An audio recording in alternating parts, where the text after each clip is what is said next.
ममता IUPAC के दफ्तर में 4 घंटे तक बैठी रहीं। आखिर में ईडी की टीम वहां से निकल गई।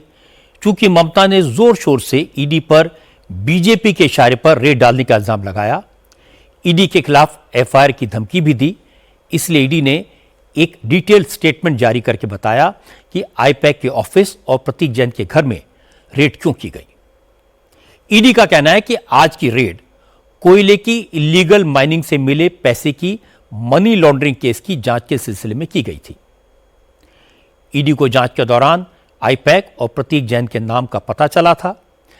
ऐसे संकेत मिले थे कि हवाला के जरिए पैसों के लेन देन में प्रतीक जैन और उनकी कंपनी भी शामिल थी, इसलिए रेड्स की गई। और छापेमारी सिर्फ कोलकाता में नहीं हुई, बंगाल में 6 ठिकानों के साथ साथ आज ईडी ने इस घोटाले की जांच के सिलसिले में दिल्ली में भी 4 जगह छापेमारी की थी। ईडी ने कहा कि इस मामले की एफआईआर 2020 में दर्ज हुई थी और जांच तब से चल रही थी। ईडी ने आरोप लगाया कि मुख्यमंत्री पुलिस अफसरों के साथ आईपैक के दफ्तर में पहुंची और जब्त किया गया एक फोन, एक हार्ड डिस्क और कुछ जरूरी फाइलें ईडी की टीम से छीन ली। ईडी ने साफ किया कि आज की रेड्स का राजनीति से कोई लेना देना नहीं है।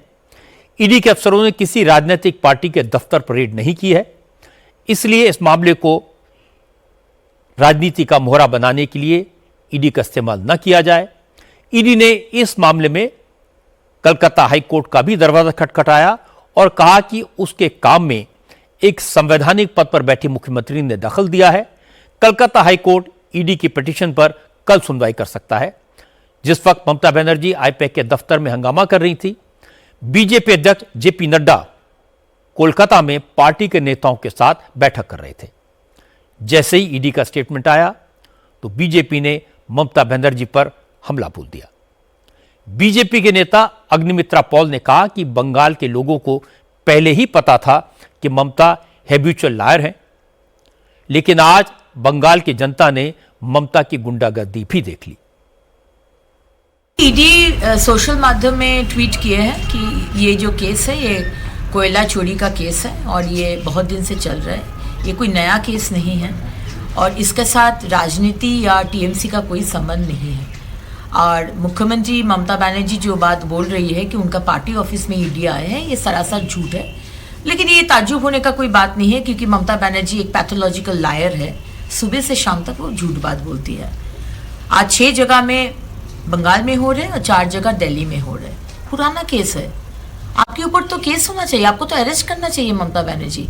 आप ईडी का सरकारी काम में आप दखल अंदाजी कर रहे हैं, आप जोड़ करके घुसकर हरा रंग का फाइल लेकर आप डॉक्यूमेंट्स लेकर आप निकल जा रहे हैं, आपके ऊपर तो केस होना चाहिए, आपको तो अरेस्ट करना चाहिए।